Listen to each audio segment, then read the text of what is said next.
جب لوگوں پر عذاب کا وعدہ ثابت ہو چکا ہوگا، یعنی دنیا میں جب کوئی بھی شخص نیکی کا حکم دینے والا اور برائی سے روکنے والا نہیں رہ جائے گا۔ تیسری بات ہے کہ وہ جانور لوگوں سے گفتگو کرے گا، وہ جانور لوگوں سے کلام کرے گا، جس شخص کی جو زبان ہوگی وہ جانور اسی سے متعلق اسی زبان کے جو ہے روشنی میں یا اسی زبان میں اس سے کلام کرے گا۔ چوتھی بات یہ کہ یہ جانور چاشت کے وقت نکلے گا۔ اور پانچویں بات یہ کہ دابت الارض کے خروج سے پہلے امام مہدی کا ظہور، عیسیٰ علیہ السلام کا نزول اور دجال کا خروج وغیرہ یہ نشانیاں ظاہر ہو چکی ہوں گی۔ اور چھٹی بات یہ کہ دابت الارض اور کمپیوٹر میں زمین و آسمان کا فرق ہے۔ کمپیوٹر کو بہت سارے لوگ کہتے ہیں یہ دابت الارض ہے کیونکہ یہ بھی لوگوں سے کلام کرتا ہے اور یہ بہت ساری زبانوں کو سمجھتا ہے، لیکن کمپیوٹر نہ تو دابت الارض ہے نہ اس وقت ایجاد ہوا جب لوگوں پر اللہ کے عذاب کا وقت آ چکا تھا۔ اس کے بعد ہم آگے بڑھتے ہیں۔ قیامت کی ہولناکیاں۔ قیامت کی ہولناکیوں سے متعلق یہ بات ہو چکی تھی کہ جب لوگ اپنی قبروں سے نکل کر شہنشاہ عالم کے دربار میں پیشی کے لیے تیار ہو جائیں گے، اس وقت ان سے کہا جائے گا کہ مالک دو جہاں کے پاس چلو اور انہیں روک لو، ان کا محاسبہ ہوگا۔ اس ہیبت ناک گھڑی میں لوگوں کی نگاہیں جھکی ہوئی ہوں گی، وہ اللہ رب العالمین قضائے قہار کے اللہ رب العالمین کے مکمل مطیع اور فرما بردار ہوں گے، اور لوگ منادی کی آواز پر تیزی سے لپکے جا رہے ہوں گے۔ نہ وہ کسی سے عداوت و رنجش کا اظہار کریں گے، نہ ادھر ادھر دیکھیں گے۔ اللہ تبارک و تعالی حشر کا سما اور منظر ان الفاظ میں بیان کرتا ہے، یومئذ یتبعون الداعی لا عوج له وخشعت الاصوات للرحمن فلا تسمع الا ہمسا۔ جس دن لوگ پکارنے والے کے پیچھے چلیں گے جس میں نہ کوئی کجی ہوگی، اور رحمان کے سامنے تمام آوازیں پست ہو جائیں گی، سوائے خسر خسر کے کوئی دوسری آواز تجھے سنائی نہ دے گی۔ اسی طرح سے آگے اللہ رب العالمین نے ایک دوسرے مقام پہ فرمایا، فَذَرْهُمْ يَخُوضُوا وَيَلْعَبُوا حَتَّى يُلَاقُوا يَوْمَهُمُ الَّذِي يُوعَدُونَ۔ آپ انہیں چھوڑ دیں کہ وہ بیہودہ باتوں میں لگے رہیں اور کھیلتے رہیں یہاں تک کہ اپنے اس دن کو جا پہنچیں جس کا وہ وعدہ دیے جاتے ہیں، جس دن وہ قبروں سے تیز دوڑتے ہوئے نکلیں گے جیسے وہ کسی گاڑے ہوئے نشان کی طرف دوڑے جا رہے ہیں، اور ان کی آنکھیں جھکی ہوں گی، ذلت انہیں گھیرے ہوئی ہوگی۔ یہی وہ دن ہے جس کا ان سے وعدہ کیا جاتا تھا۔ یعنی وہ میدان محشر کی طرف جب جائیں گے تو بجز ان کے قدموں کی چاپ اور سانس کی آواز کے کوئی چیز ان کو سنائی نہیں دے گی، صرف اللہ جو ہے ان کے قدموں کی آواز آئے گی۔ اس کے بعد اللہ رب العالمین نے فرمایا، وَيْلٌ يَوْمَئِذٍ لِّلْمُكَذِّبِينَ الَّذِينَ يُكَذِّبُونَ بِيَوْمِ الدِّينِ۔ اس دن ویل ہے، اس دن ہلاکت ہے جھٹلانے والوں کے لیے جو لوگ جھٹلاتے ہیں بدلے کے دن کو۔ وَمَا يُكَذِّبُ بِهِ إِلَّا كُلُّ مُعْتَدٍ أَثِيمٍ۔ اور یہ قیامت کا جو دن ہے، بدلے کا جو دن ہے، اسے وہی جھٹلاتا ہے جو حد سے تجاوز کرنے والا اور گنہگار ہے۔ اذا تتلی علیہ آیاتنا، جب اس پر ہماری آیتیں پڑھی جاتی ہیں تو کہتا ہے اساطیر الاولین، یہ تو پہلے لوگوں کی کہانیاں ہیں، ہرگز نہیں۔ کلا بل ران علی قلوبہم ما کانوا یکسبون، بلکہ اللہ تعالی نے ان کے دلوں پر زنگ چڑھ گیا ہے، علی ما کانوا یکسبون، ان کے گناہوں کی وجہ سے جو کیا کرتے تھے۔ کلا انہم عن ربہم یومئذ لمحجوبون، ہرگز نہیں، بے شک وہ لوگ اس دن اپنے رب سے پردے میں ہوں گے، اوٹ میں ہوں گے، اپنے رب کو دیکھ نہیں پائیں گے۔ ثم انہم لصال الجحیم، پھر وہ جہنم کے اندر داخل ہوں گے، اور پھر کہا جائے گا یہی وہ دن ہے جس کو تم جھٹلایا کرتے تھے۔ اسی طرح سے اللہ رب العالمین نے سورہ یاسین میں فرمایا، وَنُفِخَ فِي الصُّورِ فَإِذَا هُم مِّنَ الْأَجْدَاثِ إِلَىٰ رَبِّهِمْ يَنسِلُونَ قَالُوا يَا وَيْلَنَا مَنْ بَعَثَنَا مِن مَّرْقَدِنَا هَٰذَا مَا وَعَدَ الرَّحْمَٰنُ وَصَدَقَ الْمُرْسَلُونَ۔ اور سور میں پھونک مارا جائے گا تو وہ اچانک قبروں سے اپنے رب کی طرف تیزی سے دوڑ رہے ہوں گے اور کہیں گے، ہائے ہماری بربادی، کس نے ہماری سونے کی جگہ سے ہم کو اٹھا دیا، ہمارے سونے کی جگہ سے اٹھا دیا۔ یہ وہ ہے جو رحمان نے وعدہ کیا اور رسولوں نے سچ کہا تھا، نہیں ہوگی مگر ایک ہی چیخ، تو اچانک وہ سب ہمارے پاس حاضر کیے ہوں گے۔ بس آج کسی جان پر کچھ بھی ظلم نہ کیا جائے گا، نہ تمہیں اس کے سوا کوئی بدلہ دیا جائے گا جو تم کیا کرتے تھے۔ اس کے بعد ایک اور آیت ہے، اس میں اللہ رب العالمین نے فرمایا وَقَالُوا إِنْ هِيَ إِلَّا حَيَاتُنَا الدُّنْيَا وَمَا نَحْنُ بِمَبْعُوثِينَ۔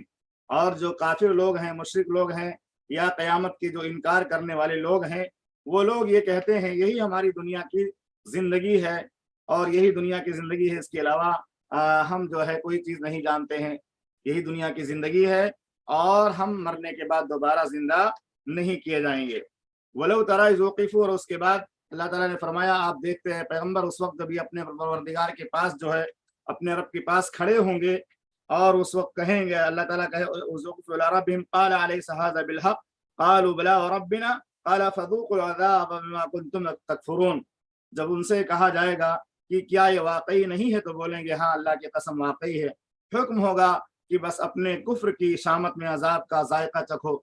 اور اس کے بعد قد خسر الذین کذبوا بلقاء اللہ، بے شک وہ لوگ خسارے میں پڑ جائیں گے جنہوں نے اللہ کی ملاقات کو جھٹلایا۔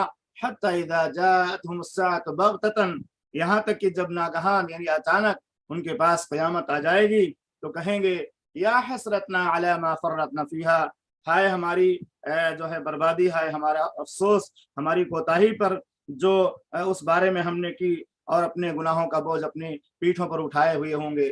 وهم يحملون اوزارهم على ظهورهم على ما ساء ما يزرون، اور وہ بہت ہی برا بوجھ اٹھائیں گے۔ وما الحیات الدنیا الا لعب ولہو وللدار الآخرہ خیر للذین یتقون، اور یہ دنیا محض کھیل اور تماشا ہے، اور آخرت جو ہے وہ آخرت کا جو گھر ہے وہ بہتر ہے ان لوگوں کے لیے جو اللہ کا تقوی اختیار کرتے ہیں۔ کیا تم نہیں سمجھتے؟ اس کے بعد مؤلف نے ایک اور ہیڈنگ قائم کی ہے، زمین اور آسمان اللہ کی مٹھی میں۔ قیامت کے دن ایسا ہولناک دن ہوگا جس دن اللہ تعالیٰ زمین اور آسمان کو اپنی مٹھی میں لے لے گا۔ کتاب کے اندر مؤلف نے ہیڈنگ قائم کی ہے زمین اور آسمان اللہ کی مٹھی میں۔ اس دن آسمان اللہ تعالیٰ کے دائیں ہاتھ میں اور زمین اس کے بائیں ہاتھ میں ہوگی۔ قیامت کے دن آسمان اللہ کے دائیں ہاتھ میں اور زمین اس کے بائیں ہاتھ میں ہوگی، اور وہ کہے گا میں بادشاہ ہوں، آج جابر، سرکش اور متکبر لوگ کہاں ہیں؟ این الجبارون این المتکبرون، باقاعدہ حدیث ہے صحیح مسلم کے اندر، جبار متکبر لوگ، گھمنڈی لوگ کہاں ہیں؟ اور سورہ زمر میں اللہ رب العالمین نے فرمایا وما قدر اللہ حق قدرہ والارض جميعا قبضته يوم القیامہ والسماوات مطویات بیمینہ سبحانہ وتعالی عما یشرکون۔ اور انہوں نے اللہ کا حق پوری طرح ادا نہیں کیا، حالانکہ قیامت کے دن ساری زمین اللہ کی مٹھی میں ہوگی اور سارے آسمان اس کے داہنے ہاتھ میں لپٹے ہوں گے، یعنی لپیٹے ہوئے ہوگا اللہ تعالیٰ داہنے ہاتھ میں، اور وہ پاک ہے ان شرکی اعمال سے، وہ بہت بلند ہے۔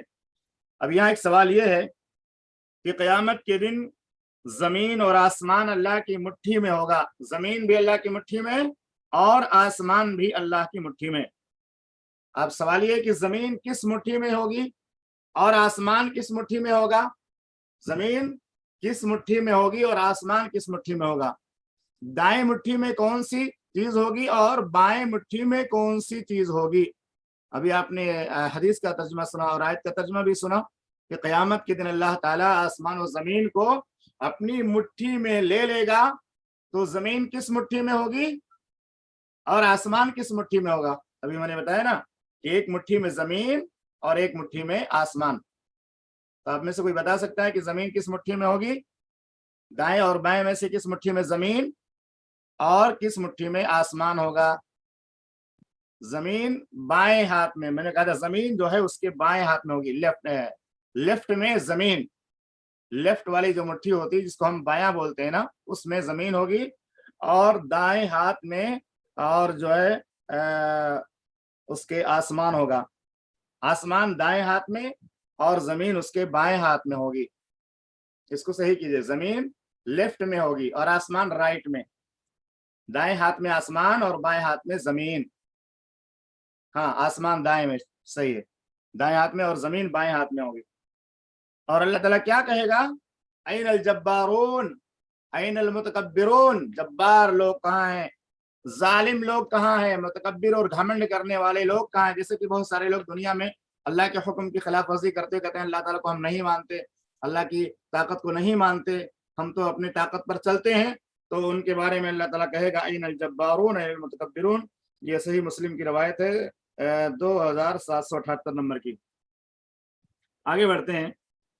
اللہ رب العالمین نے کہا لوگوں نے اللہ کا جو ہے حق ادا نہیں کیا، لوگوں نے اللہ کی قدر نہیں کی، اللہ رب العالمین کی جس قدر کرنی چاہیے.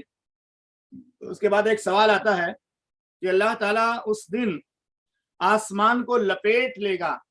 آسمان کو لپیٹ لے گا نا، جیسے صحیفہ لپیٹتا ہے، جیسے کوئی پیپر ہوتا ہے اور اس کو آدمی لپیٹ کر ایسے گول کر لیتا ہے، جس طرح صحیفے کو لپیٹتے ہیں.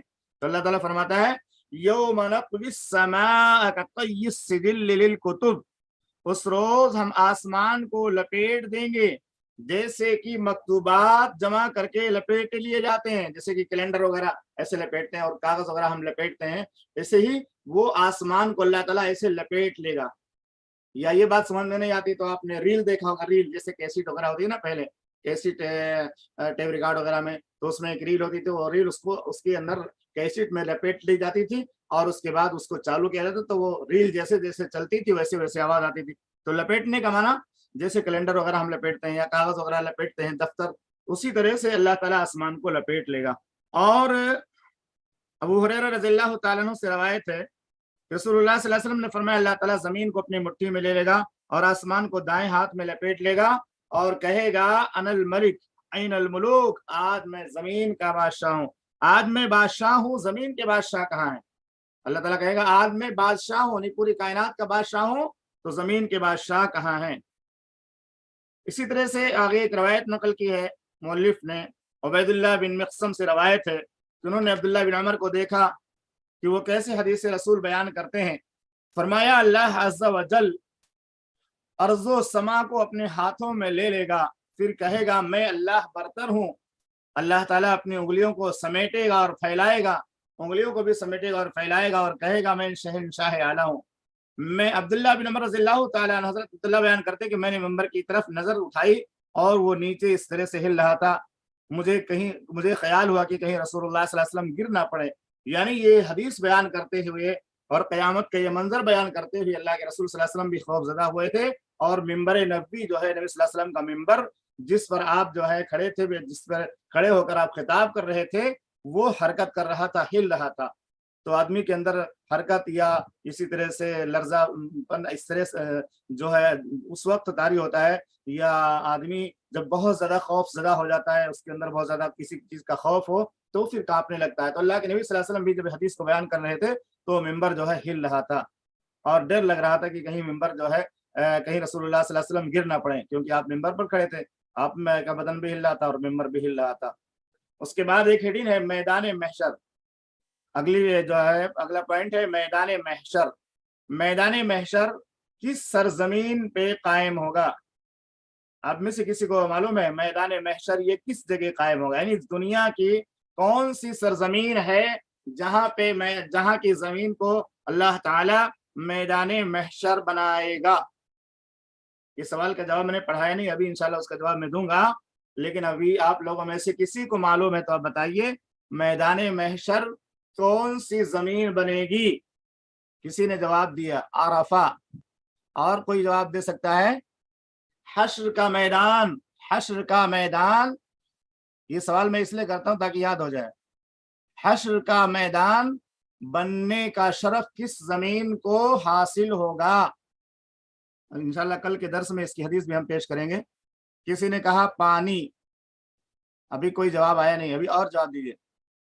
حشر کا میدان کون سی زمین بنے گی؟ یعنی میدان محشر جو ہوگا قائم آج دنیا میں، وہ کون سی جگہ ہے جہاں پہ اللہ تعالیٰ اس جگہ کو، اس میدان کو اللہ تعالیٰ میدان محشر بنا دے گا، اور جہاں پہ سارے لوگوں کو اللہ تعالیٰ جمع کرے گا.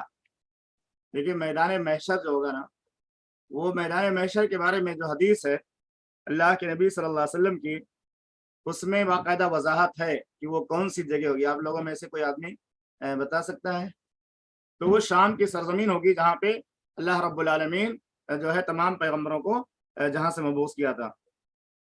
اس کے بعد مؤلف نے ایک ہیڈنگ قائم کی آگے، لوگ پیدل ننگے پاؤں عریاں بدن اور غیر مختون اٹھائے جائیں گے. قیامت کے دن جب لوگ اٹھیں گے، اب لوگ اپنی قبروں میں ہے نا، تو لوگ اپنی قبروں میں جب ڈالے جاتے ہیں تو کفن پہنا کر ان کو ڈالا جاتا ہے. کفن جو 3 کفن ہوتا ہے اللہ کے نبی صلی اللہ علیہ وسلم کی سنت کے مطابق وہ کفن ہوتا ہے, اور بعض راتوں میں عورتوں کے لیے 5 کفن ہے, لیکن راجح یہ کہ مرد عورت سب کے لیے جو ہے 3 کفن ہوتا ہے. اللہ کے نبی صلی اللہ علیہ وسلم کو 3 جو ہے سفولی چادروں کے اندر کفنایا گیا تھا. تو جب آدمی مر جاتا ہے تو اس کو کفن میں لپیٹ کر کے اور قبر کے حوالے کر دیا جاتا ہے.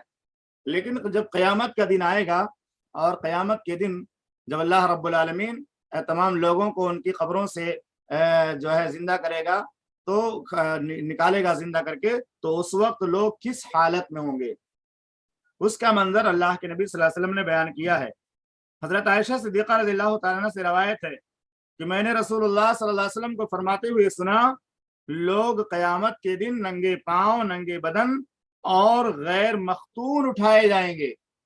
ان کے جسم پر نہ کوئی کپڑا ہوگا اور نہ ان کے پیروں میں جوتا ہوگا اور نہ وہ ختنہ کیے ہوئے ہوں گے.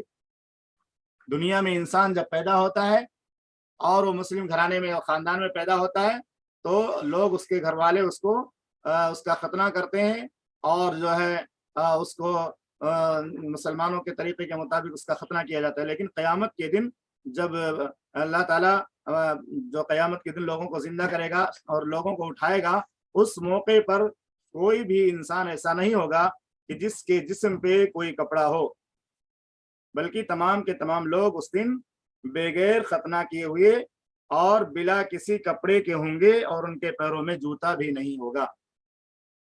تو یہ بات واضح ہو گئی کہ قیامت کے دن لوگ ننگے بدن ہوں گے, ننگے پاؤں ہوں گے اور غیر مختون ہوں گے, ان کا ختنہ نہیں ہوا ہوگا.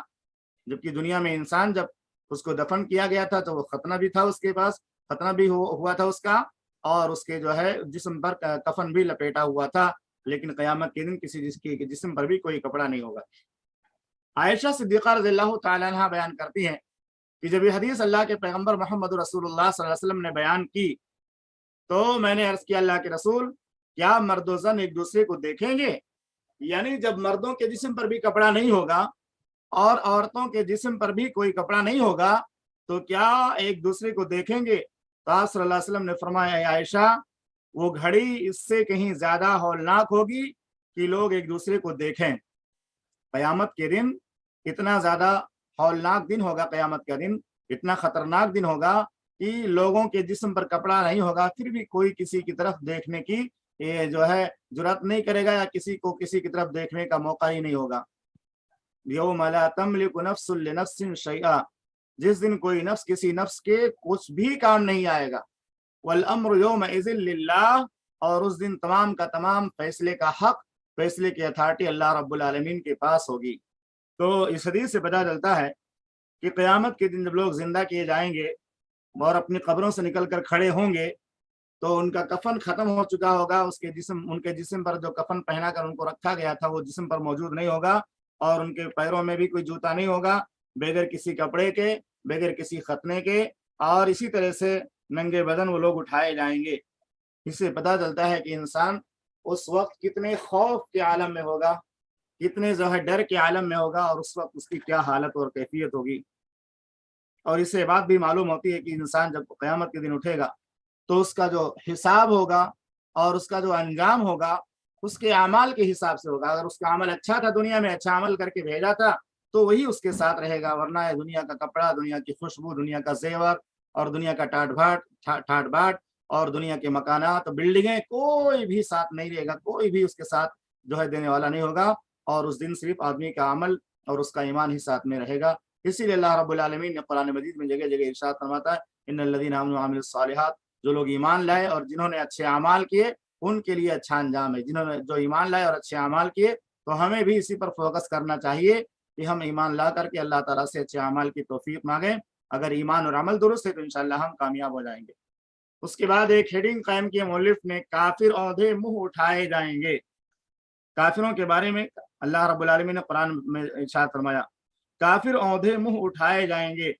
اللہ فرماتا ہے, ومن اعرض عن ذکری فإن له معیشۃ ضنکا ونحشرہ یوم القیامۃ اعما, اور جو کوئی بھی میری نصیحت سے منہ پھیرے گا بس اس کی تمام زندگی بد نصیبی کی ہوگی, اور قیامت کے روز ہم اس کو اندھا کر کے اٹھائیں گے۔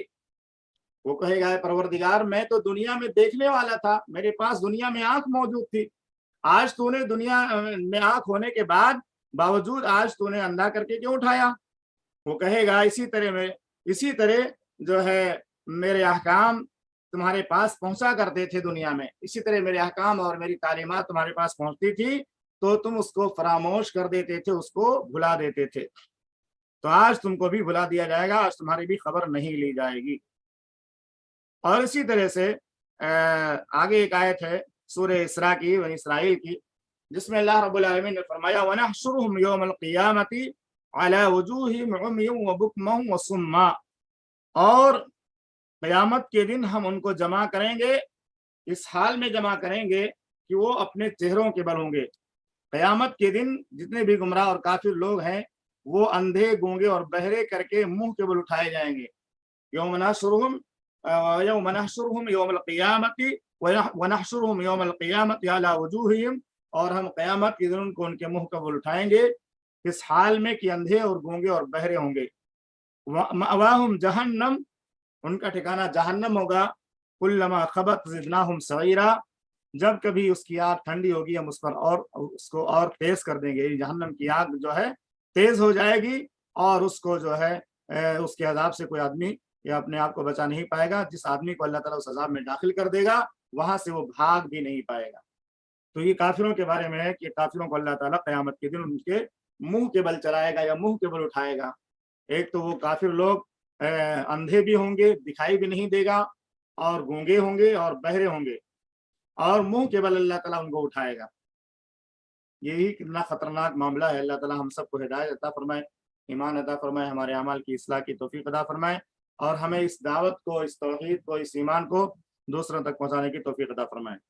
اس کے بعد ایک حدیث ہے، انس بن مالک رضی اللہ تعالیٰ عنہ سے روایت ہے کہ ایک شخص نے عرض کیا کہ اللہ کے رسول صلی اللہ علیہ وسلم، قیامت کے روز کافر کس طرح اپنے چہروں کے بل اٹھائے جائیں گے؟ یعنی آج تو انسان ایسا ہے جو اپنے پیروں کے بل چلتا ہے، اس کا پیر نیچے ہوتا ہے اور اس کا سر اوپر ہوتا ہے، لیکن اللہ نے قرآن میں فرمایا کہ قیامت کے دن ہم کافروں کو ان کے چہروں کے بل اٹھائیں گے، ان کا پیر اوپر ہوگا اور ان کا سر نیچے ہوگا۔ انس بن مالک رضی اللہ تعالیٰ عنہ سے روایت ہے، وہ بیان کرتے ہیں کہ ایک شخص نے عرض کیا کہ اللہ کے رسول صلی اللہ علیہ وسلم، قیامت کے روز کافر کس طرح اپنے چہروں کے بل اٹھائے جائیں گے؟ تو آپ صلی اللہ علیہ وسلم نے فرمایا، وہ اللہ جو دنیا میں پیروں سے چلانے پر قادر ہے، یعنی اللہ تعالیٰ نے پیر دیا ہے تو انسان پیروں سے چلتا ہے، تو کیا وہ اللہ جو دنیا میں پیروں سے چلانے پر قادر ہے، کیا قیامت کے دن سر سے چلانے پر قادر نہیں ہوگا کہ اس کے پیر اوپر ہو جائیں اور وہ سر سے ہی چلے؟ جیسے کہ بہت سارے شعبدہ باز، بہت مداری قسم کے لوگ ہوتے ہیں جو اس طرح حرکت کرتے ہیں یا کراتے ہیں اپنے بچوں سے یا جادو وغیرہ کے ذریعہ کہ ایک انسان جو ہے پیروں کی بجائے سر کے بل ایسے چلنا شروع کر دے۔ تو اللہ کے نبی صلی اللہ علیہ وسلم نے فرمایا کہ ایسی کوئی تعجب کی بات نہیں ہے، جو اللہ لوگوں کو پیروں کے بل چلا سکتا ہے، کیا قیامت کے دن وہ چہرے کے بل نہیں چلا سکتا؟ قتادہ نے کہا، ہمارے رب کی عزت کی قسم کیوں نہیں چلا سکتا؟ تو اللہ کے نبی صلی اللہ علیہ وسلم نے اس بات کی وضاحت فرمائی کہ اللہ رب العالمین ضرور اس بات پر قادر ہے کہ وہ لوگوں کو جس طرح آج پیروں کے بل چلاتا ہے، اسی طرح قیامت کے دن وہ مشرکوں کو اور کافروں کو ان کے سر کے بل چلائے گا۔ اب یہیں پہ ہم اپنی بات کو مکمل کرتے ہیں، اللہ سے دعا کرتے ہیں کہ رب العالمین ہم تمام مسلمانوں کو صحیح معنوں میں اس آخرت اور قیامت کی ہولناکی کو سمجھنے اور اس پر یقین کرنے اور اس کی تیاری کرنے کی توفیق عطا فرما۔ اور ہم یہ جو کتاب پڑھ رہے ہیں، اس کتاب کے ذریعہ بھی ہمیں جو علم مل رہا ہے یا اس کے ذریعہ ہماری معلومات میں یا ایمان میں جو اضافہ ہو رہا ہے، رب العالمین ہمیں اس ایمان کے ذریعہ یا اس علم کے ذریعہ زیادہ سے زیادہ نیکیاں کرنے اور گناہوں سے بچنے کی توفیق عطا فرما۔ سبحانک اللہم و بحمدک، اشہد ان لا الہ الا انت، استغفرک و اتوب الیک۔ السلام علیکم ورحمۃ اللہ وبرکاتہ۔